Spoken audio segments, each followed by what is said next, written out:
Don't you think you're better than me? I think we're live. It says we're Says live. we're live. Hi, everybody. My name is what? My name is. Is there a video? Hello, and welcome to the Comic Core. We're gonna do this professionally, guys. Hello, and welcome to the Comic Core, guys. It is Thursday night, which can only mean one thing. It is currently outside the issues. It is now also the end of Game of Thrones, so we're doing the wrap up of the final episode of the final season of Game of Thrones. I've got dragon stuffed animals that keep wanting to fall off of my shoulder, but you know, we're dealing here. So my host with the most, one of the partners in crime, they growl, they're kind of awesome. The host with the most, I don't know the whole Wait, this is insert just awesomeness. What? This is really weird. We're not on. Why Yeah, is we it are. saying we're live? Oh, we're on. You Yeah. can see it. I'm looking at you right now. No, that's on Hangouts, bro. No, bro, I'm on my phone. Oh, sorry, Cat. All right, take two. Okay. Hello, and welcome to a Thursday night on Comic Core, which of course can only mean one thing. It is outside the issues, and if you haven't been watching, then you may or may not know, but this is the review of the finale, the ending of Game of Thrones. Ignore the fact that I've got two dragons that keep falling off my shoulders. I thought it was going to be cool for this episode, and it's not really working out. But let's go through the panel and all of the awesomeness that is here. Let us start with my Midwestern bro, the host with the most, the toothpick throwing. I'm not even going to attempt your whole intro because it's way cooler than mine. Seawood. Oh, that was amazing. Thank you for that. I'm already enjoying this show more than the actual series finale of Game of Thrones, so thank you guys for having me so much. We got a lot to cover tonight, so I'm not going to keep running my mouth, so go ahead. Oh, okay. Hi. Chad, hi. I'm Comic Core Chad. That's it. only tagline you get. I don't even have a tagline. Dang it. Have the hey yo, what's poppin'? Oh yeah, that was it. Hey, yo, what's popping up? Thanks. Wait a No problem. I knew Seawood came. And Seawood knows his shit, man. That dude, he's the next coming. And then we got the bearded man from the north, the milk guzzling giant tea drinking Connor. Hi. What's going on, yo? The plot twist that wasn't a twist. It's we'll get into that, I'm sure. But hope to have another good one. We might have Abby joining us, but let's head into that lively chat already. We got Perry freaking Comics saying, hey guys, Perry freaking Comics, man. Thank you for joining us, Perry Comics. And we got Perry Comics. This chat's about as lively as this last episode was. I mean, let's just go for it. All that. I mean, what did you think? I mean, Kat, what was your honest opinion? Full out. What did you think of it? That's all right. What did you think? Well, right after I got done watching and then rewatching this episode just to see if I'd had some sort of a fever dream, I posted on Instagram about it a large image of someone throwing a coffee cup into a garbage can. And that's pretty much my overall take from this episode. I thought it was fan fiction nonsense, and I'm thoroughly upset with this episode. And just poor writing, poor execution. If this is truly where it was supposed to end, they should have led up to it better. I felt like a lot of things were rushed. And there was only one true winner of the Game of Thrones, in my opinion. Tyrion right up there. Sansa. No, Y'all was wrong. Sansa. Well, Maybe from the very beginning, she stated that she wanted to be a queen. She wanted to be a beautiful queen, and she wanted everyone to love her. She wanted to rule a kingdom. At the very end, she is this beautiful, majestic freaking queen. She has grown into her own right. She's loved, she's well respected, and she's ruling on a throne. So good for you, Sansa. Good for you. Everyone else got screwed over in this episode. Okay. Pro Snow got his Ghost got some redemption. Even while he was missing the ear, we saw some puppy love. I like that. Right. Everything else sucked. I mean, come on. Like Brand the Broken, right? Yeah. He wasn't even on an entire season. One season. Him and Hodor did not even appear. Did not even appear for an entire season. So how is that dude the most important person to sit on the throne? He's not. So real quick about that, man. That was what I was talking to, the twist that wasn't a twist.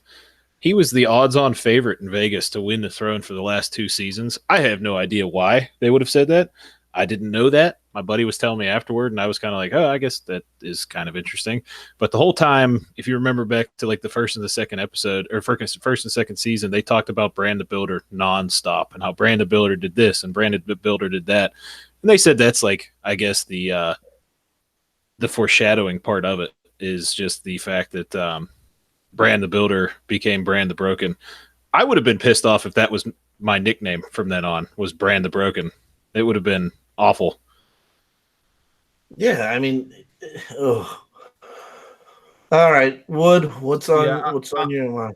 I got my joke, and then I'll get serious. So my joke is, Daenerys, she played a good Price is Right Game of Thrones game.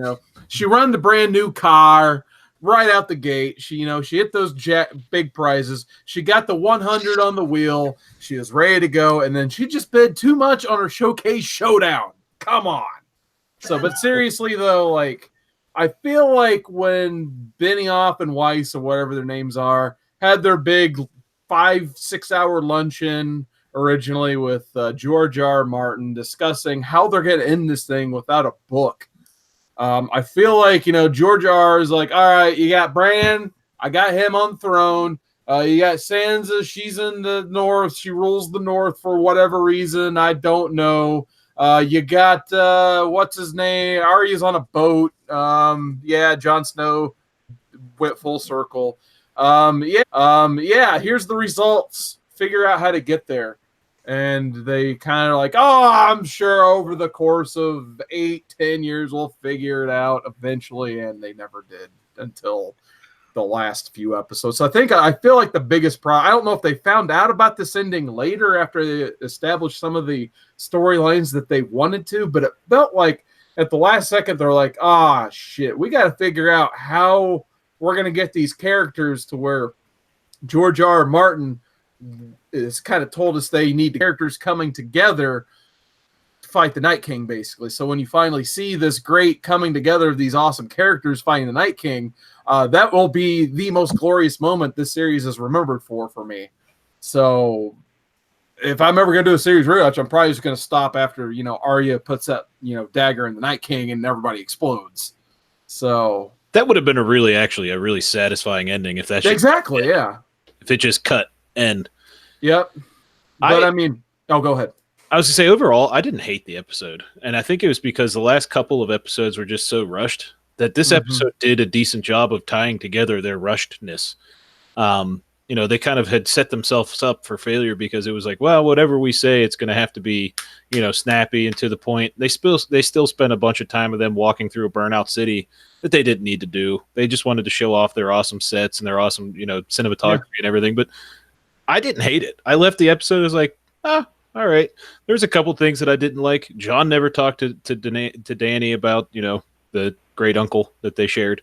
John could have then, as soon as Grey Worm left, John could be like, all right, I'll hang out with you guys.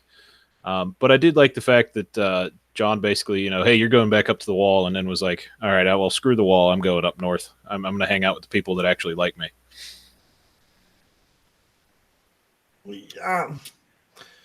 The one thing I can say about the show itself is that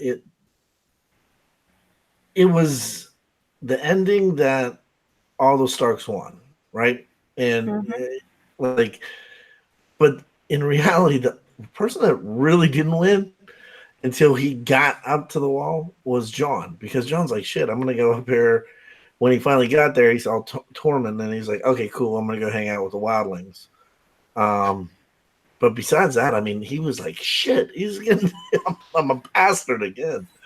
So, John's comics with kids is saying not as frustrating as the rest of the season, but meh overall. Yeah. I mean, here's the thing.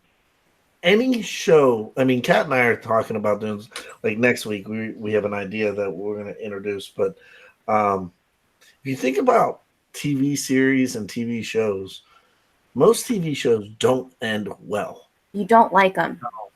No, because I can't think of any that I'm like, that was a satisfying ending, with the exception of like one or two in my mind that I can think of. Other than that, I'm always like, that was disappointing, or why wasn't that explained? Or the one question we've had the entire time, I'm like, what? Breaking Bad is my one exception to that rule. Yeah, I would say Breaking Bad was great. I like that ending a lot. Breaking Bad ended, you're like, oh, he died, Jesse got away, but did he die? That's why I liked it. There's some kind of ambiguity. There's some kind of left open. And I think what they tried to do with this was with Arya. It's like, hey, here's this, spin-off. Here you go. Like, this is your kind of open-endedness. And just to focus on the way you should end a series real quick to go to Breaking Bad, that episode before the series finale, those episodes leading up to it, were some of the best television you've ever seen in your life, too. Everything they did from season 1 built up to those moments. And it was amazing, which I was kind of hoping Game of Thrones was eventually building to this last season and making it great. But, man, I just got to talk about some of the frustrations with it, I guess, so I can get those off my chest. Obviously, honestly, I didn't have a big problem with the whole Daenerys, Jon Snow, Iron Throne scene. I figured that was coming. One of the Starks was going to execute it. I was a little surprised it was Jon, but he's the one who could get the closest, obviously. So at the end of the day, it did make sense, unfortunately. I did like when Drogon melted the Iron Throne. I thought that was a cool moment. Why didn't he kill him? I don't know. That's a good question. You can sense it. Yeah. He knew he wasn't. I don't like it, but that's the reason. Yeah. He was like, this guy, I'm not going to kill him, but I'm pissed off. I don't know. That has to be the only explanation. Go ahead, Kat. The Drogon melting the Iron Throne part was probably where the episode was like, okay, this is complete bullshit to me. The second that happened, like there was this very emotional sequence with this dragon going to his mother and trying to wake her and realizing that she's dead. And there's so much emotion and so much anguish and pain in that CGI dragon's face, more emotion than Kit Harington has shown this entire freaking season. And then he's immediately just going to turn around and melt the Iron Throne. Like he would even understand what that throne meant to anyone. He'd melt it like, if my mom can't sit on it, no one can. And it's just the second that happened, it just completely turned for me, and it just became really silly, the episode, in my mind. I felt like everything that point on, with the exception of the Sansa being a queen, because, she deserved it. She earned it. Abby. For that. Hi, Abby. But everything after that, I was so disappointed in. See, the way I looked at that throne melting scene is, they keep saying, Drogon's supposed to be pretty smart, even though he was kind of like nudging Daenerys to kind of like poke her with a stick to see if she was alive or not. But basically, I think he kind of looked at it where he's just like, it wasn't like, I don't know if he 100% blamed Jon Snow or not for killing Daenerys, but I think he's just like, it was really the lust of the Iron Throne and the whole just hunt of trying to get this royalty that really consumed her and eventually led to her death. That's the way I kind of read the scene when Drogon melted that Iron Throne. I don't know if we're supposed to believe that the dragons are that smart or not, but that's the way I kind of judged. See, I saw it as he knew Jon was Targaryen. He knew he couldn't kill him for whatever reason, ancient bloodlines or whatever. I saw it as him throwing a fit. He wasn't necessarily trying to destroy the throne so nobody could sit on it. He was like, I'm not going to kill this guy because of this. I'm going to burn something. I didn't see it as like, hey, here's this, powerful decision he makes to, melt the Iron Throne and break the wheel. He just was like, crap. And he, spit a bunch of fire all over the place because he didn't do it immediately. I think if his intention was to melt the Iron Throne immediately, the first blast would have done it and he would have left. I think he was just throwing a fit and then he said, screw this, and took off. And that's the way I saw it. So I didn't have a problem with that scene. My only problem with that was I think it would have been better if he had killed Jon, but I didn't hate it. Again, the whole episode, the whole time I was like, it kind of wrapped everything up. It just kind of made it, We got Chris Barrett in the chat. Hey, Chris. Thanks for joining us. Hey. Thank you, Chris. We got Abby on the panel now. But before we dive into Abby, I want to give you one thought. I think this is how it should have went. Ideally, we have all these fanatics at this point writing in and signing a petition, asking for the next series, or like they wanted a rewrite. But if they were going to do a rewrite, this is how I believe it should have went. It should have went on for what this is season 8, right? Was this season? Okay, so I think it should have went 10.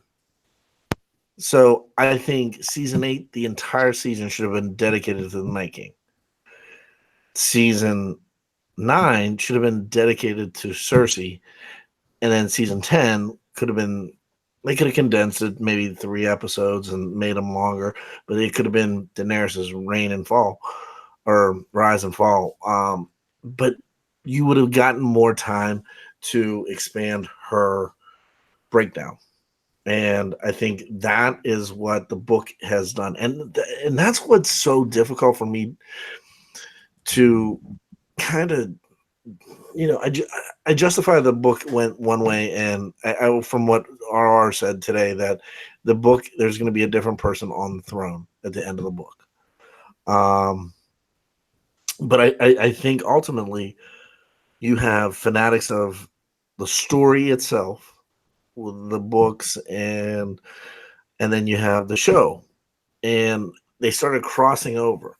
Now everybody knows that books lose some in transition over to a movie or to TV, and this isn't anything different. There is a lot of story that was left in the books that could have been so many great stories. I mean, Lady Ironheart, Stoneheart. Yeah. The Alpha Pack. That would have been cool. Yeah. I mean, there's a lot of stuff happening, and now you're talking about they've already started shooting the prequel, which takes place 1,000 years prior, right? Mm-hmm. It's the long night. And it's gonna be. I got a question for the comic fanatics. Are the comics, when it started coming out, Game of Thrones comic, it was more geared towards the book. Have any of you continued reading that, or any of you read any of the comics? I've read some of them. Are they in trade, Kat? I know the first series of it is, or the first book that's in comics is Clash of Kings, which is the second or whatever. That one, I believe, is either still coming out, or maybe the trade's not out for it yet. I have some of the singles. I don't have any of the trades for it. I mean, I know they even made Tyrion. He looks more like how the book describes him, as a pig-like, right? With the turned up nose and whatnot. And Daenerys actually has purple eyes. So, Abby, welcome to the panel. What was your thoughts on this finale of all finales? I'm sorry for my voice. I didn't really. I felt like there was so much going on in the stories throughout the series, in the show, in the books, like the swirly designs. Why the swirly designs? What was the point of Arya's face swapping thing? There was absolutely no reason to have this whole thing with the Targaryen. They basically were just like, we're on Star Wars, let's wrap this up. Yeah. And I thought it was really stupid. And I thought when I signed on, you guys were talking about the melting of the throne. I saw it as like Connor said, with like him having a tantrum, because they don't kill Targaryens. Dragons don't turn against. It's just like how the dire wolves don't kill their masters. It's kind of the same thing. So I saw it kind of as like Drogon going like, if she can't have it, no one can, and then just like stomping off in a huff. So that's kind of how I saw the whole thing, and I was really mad. And I think how it should have gone down is it's this YouTuber I watched called Think Play. I thought this was brilliant. He said what they should have done is have sorry, Sleepy. He said what they should have done is have the Night King give when Bran has visions. Turns out the Night King can't be killed with dragonfire, and the horror of the whole thing is can't get killed with dragon glass either. The only way to kill it is the tree, from when they made him into the Night King with the Children of the Forest, and that's what all the symbols mean. It always goes back to the tree. So it ends up with Daenerys going back to the tree, Jon fighting in King's Landing, because they managed to get out of Winterfell, but now they're in King's Landing fighting the dead. And Dany flies on Drogon to get back, and at the very last minute, Bran wargs into Drogon and shoots fire and manages to take out Dany, the Night King, and the tree all in one go. And sadly, in the end, because it would mean taking out all magic, because remember, the were trees are in charge of magic, essentially. It's kind of implied a lot in the books. So by taking out that tree, you'd be taking out all magic, which means that Jon would have to die. Yeah. And then this person said, just to add a little bit of finesse, have her be pregnant. So it's like he dies to protect his child, and then she's like raising this Targaryen baby in the new world without magic or anything. I think It's not mine. Someone, YouTuber, played it's not mine. and I thought there was. That would have had to happen if, like Chad said, going back to what he said, I think it could have been done a lot better in 8 episodes. I think they kind of spent too much time on the theatrical aspect of it, not enough time on the story writing, as is evident.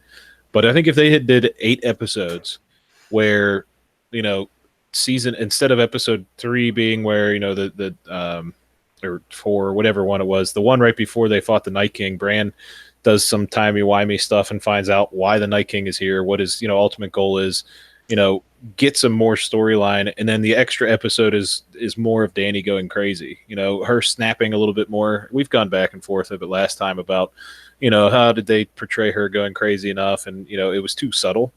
I think the ending of this episode would have been a lot sweeter or kind of more complete if Tyrion had demanded trial by combat between Jon and Grey Worm. Jon somehow becomes victorious. Jon becomes king of Westeros, and I think that might have saved some people, and it still kind of fits with a lot of fan fiction. The whole Grey Worm going off to Noth is kind of dumb. I honestly thought the whole the North seceding was pretty dumb. Are they not going to follow a Northern king? I mean, he is from the North. He is a Stark. Why not just follow your brother? But they just did that because, again, Sansa wanted to become a queen of something, and I didn't like it. I think it, again, but I think it could have been done better. A lot like I thought the last episode could have been done better with a couple of minor tweaks, and I think it goes back to just the whole rush. I mean, I didn't have any problem with Drogon. I didn't have any problem with kind of how it all wrapped up, but I think if it had ended in a trial by combat, you have the climax, you have the kind of sink to the bottom, another little mini climax, and then everybody kind of goes on their way on a plateau. I think it would have served a little bit better than Jon being forced to the wall because of some soldier says that we can't get away without killing him, and everybody agrees to it. I'm going to tell you the most exciting thing that happened last week was on Friday Night Comic Core. That's right, when we went completely off the rails. And Mark Patton was telling us about his idea for Nightmare on Elm Street 2. That was more exciting than that show. Yeah. He was a really cool guest. Mark Patton for life. I'd try to do something cool. But... So Chris Barrett's saying that they're not allowed to remake Game of Thrones without remaking The Sopranos first, and I can't disagree. But you can't remake it. Gandolfini's dead. I know. Yeah, they can't do it now. So that I think. But they are doing the movie, right? Deadwood movie. No. There's a Sopranos movie coming out, and oh my God, Junior's in it. Tony's son, Tony, young Tony, is being played by Gandolfini's actual son. So, Tony's dad is John. What's the guy's name from Punisher? Barthenol. John Bernthal. Yeah, the guy from The Walking Dead. Yeah. He is playing. He's playing Tony's dad. Oh, so Funny it story, takes I know that guy's nephew. what's Sorry, that? So it takes. Go ahead. Okay, it takes place during Tony's youth, or youths. Two youths. All right, so we have spent 30 minutes talking about Game of Thrones, and we are all pretty much over it. Two things. Hold on, Abby did have 30 minutes. First off, I've read fan fiction with more satisfying endings than this stuff, and we all know how that Thank can be. you. Yes. Secondly, the only good thing that came out of this damn episode is the meme game is on point. Yes. yeah. Westeros has water bottles, apparently. I mean, that pissed me off. Honestly, like, it's to the point, like, that show they didn't give a shit.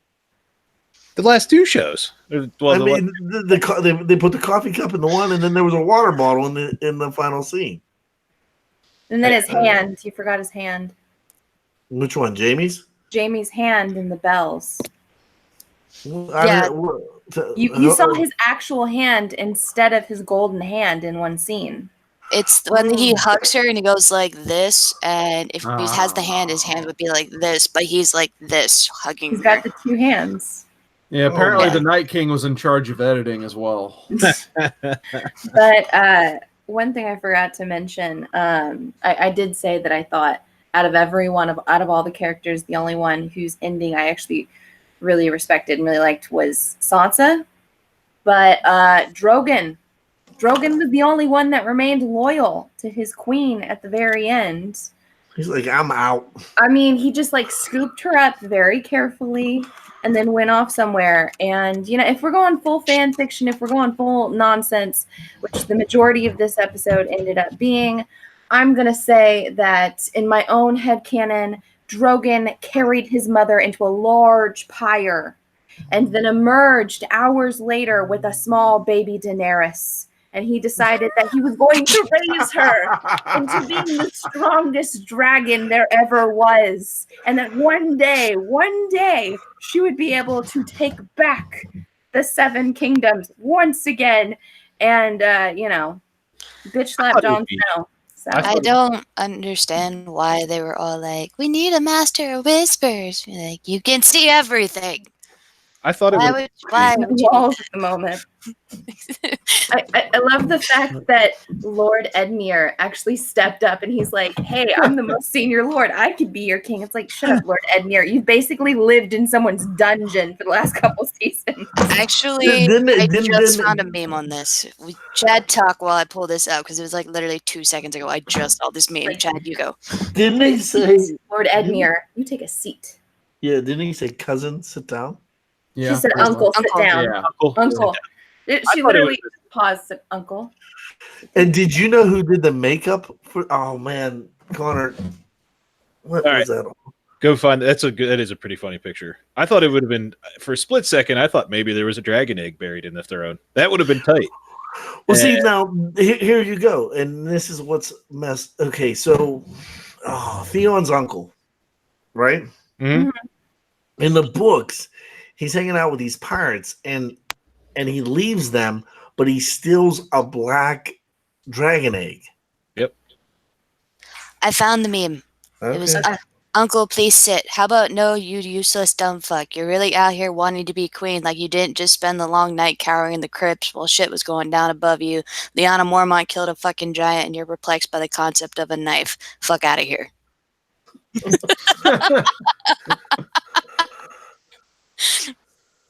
But wasn't that whole scene with that council just the most mind-numbing thing ever? Like, they bring in Tyrion, who's supposed to be a prisoner, and somehow he coerces them with the goofiest means possible into coming up with this whole, like, Bran is now the king. Why? I still haven't figured that out. And everyone's cool with it, except for her own family. And Sansa's like, you know what? It'd be cool if the North just seceded, and I'm the queen of the North. And everyone's okay with that. Like, what? I was going to say, it reminded me of this thing I saw once. Britain's Got Talent, they had this comedian. There's a point to this. He was called the Lost Voice Guy. He had a disability, he lost his voice, and he did everything on a speak and spell. And he sits there and he's doing this tin talk thing where he's going, remember, if you don't laugh at my jokes, you're all going to hell. And everyone laughs because it's actually was funny. The thing was, it reminded me of that because they're like, remember, if you don't want the crippled kid on the throne, you're going to hell. It was basically their way of saying, like, we're going to pick the one person in this entire group that if you don't want him on the throne, you're a bad person. And then his first act as king is to go fuck off with his eyes closed and look for the dragon while everybody else figures how to return shit to normal. That pissed me off too. Hey, maybe I can find him. You guys deal with the rest. I mean, Tyrion is in prison for 2 weeks, and somehow ends up being the changes politics, puts the most powerful person in position again, and becomes the hand of the king again, and is sentenced to it. There's been various videos I've watched where they're basically like, like Tyrion is hand to the king / queen. He had like a couple good calls, specifically like the Battle of Blackwater. But since then, most of the decisions he made has sucked. And he's had 3 reigns as hand, basically. Yeah, everyone died. Yeah, most of these people are dead. Yeah.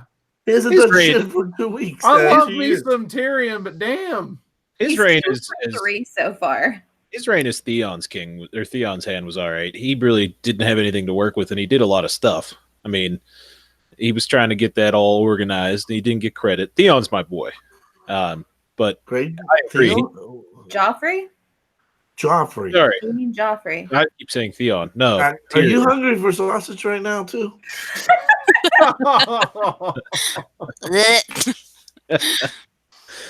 No, and I'm not even that drunk.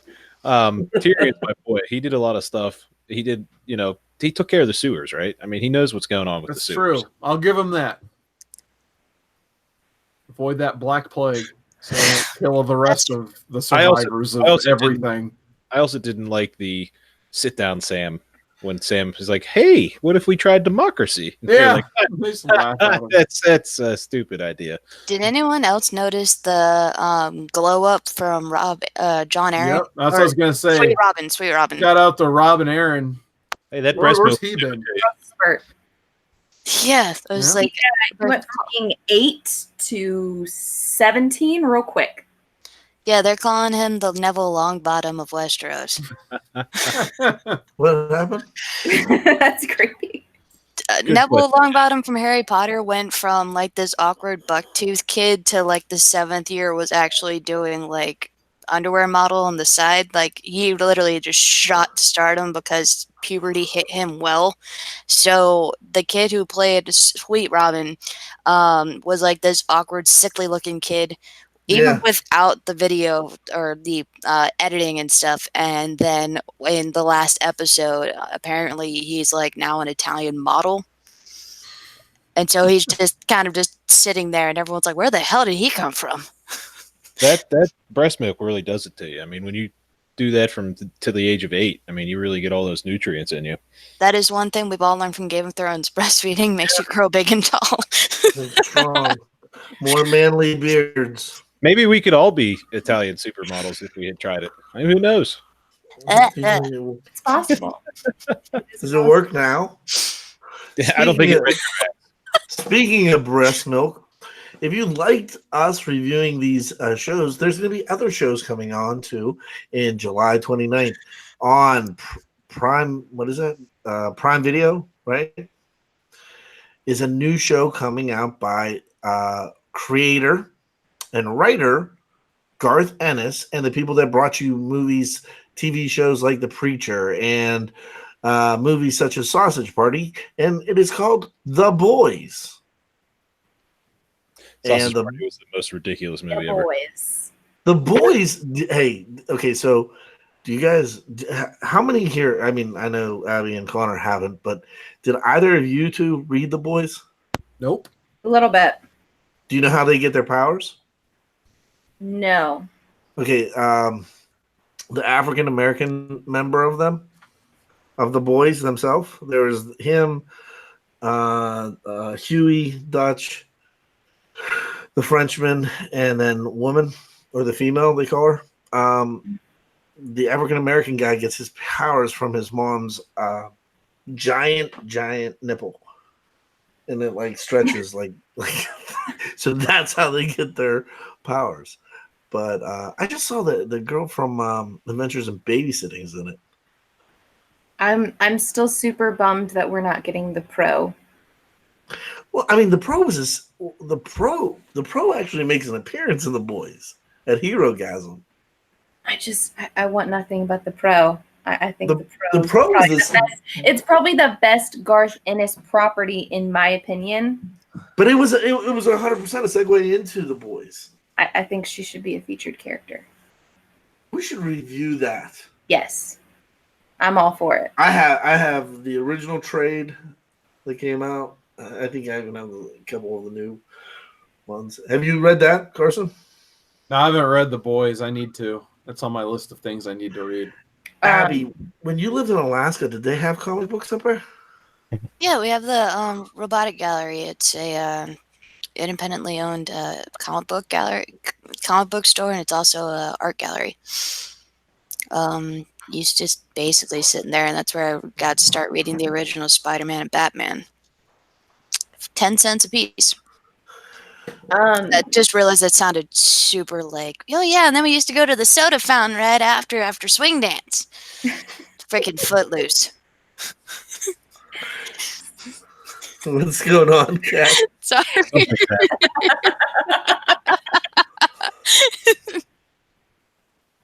We need more Abby on this. We need more Abby. Abby, you need to create a channel and just wait. I just thought about this. Thank But- you. Guess who was in Alaska and who's from Alaska? Mark. Mark BKR. So coming Donnie- next week, Northern Exposure, the review. Oh my god! Can't wait. Salmon fishing and Baz. Yeah. Shout out to the chat. We got Donnie from Mastodon Comics. What's going on, brother? And Chad MF90 who says YouTube 90. I don't get that. What does the 90 mean? He's 90 miles from comics. Come on, Chad, keep up. He says it's like, it's like Raw is Jericho. He says YouTube is 90. There's the gimmick. Oh, I see the shtick. I see the shtick. Gimmick. But Chad, I gotta tell you, on Saturday night, I am your Ayatollah of rock and roller. Yeah, baby. To answer one of the questions in here, the reason the comics were 10 cents a piece was because they were the really old ones that nobody wanted, but also had like all those random factoids that no one really likes to talk about, like how their Joker beat Robin to death with a crowbar in one episode, or Spider-Man got molested. Okay, nobody wants those. Answering the questions. Those are the ones that everybody here wants. Well, that's cool. Well, come to Alaska. 10 cents. But they have like weird facts like that, so people don't really like them, so they just keep them in this like mailbox, like those plastic ones that you get at like the post office, and they're just like on this shelf in the bottom. They were just 10 cents a piece, and just sit there and read them. Yeah. Okay, is anybody else like hating Abby right now? Yes, yes. Because I know how much I paid for some of those. But anywho, changing it back to a subject that won't make me slightly hate myself. The Pro, if anyone, like Garth Ennis, The Boys in general, if anyone has never read anything from Garth Ennis and they want to know just kind of an idea of what Garth Ennis properties are like, YouTube, The Pro animated. They did an animated short. Amanda Connor and Jimmy Palmiotti did with, I think, a little bit with Garth Ennis as well, because those three were the bigs for that. And that's amazing. So if you've never actually seen that, look it up here on YouTube. It is free. Very interesting. It's our very own Tomar. What's going on, folks? Hello, my dear. The I'm best just review. down at work. I'm in my car. It's Drew. Are you driving, or are you going to pretend to drive like I Pocan am does? not pulling a Pocan Joe. I'm not ready to drive right now. I'm going to legit drive. I'm not going to look at the camera. But we just wanted to hear what your thoughts were on this wonderful episode. Look, man, I thought this episode had maybe one note that I would change. One thing. And I thought that beyond that, it was pretty darn great. I'll turn my cabin light on while I'm driving. I'll look like an idiot. I'm probably getting pulled over for this shit. It's okay, officer. I'm doing a YouTube show. Yeah, it's all right, officer. I'm talking about how fucking Sansa's a twat. Thank you. Look, this is the only thing I would have changed is this. They make Jon the king, then Jon makes Bran the king, and then everything else happens just the same way it did.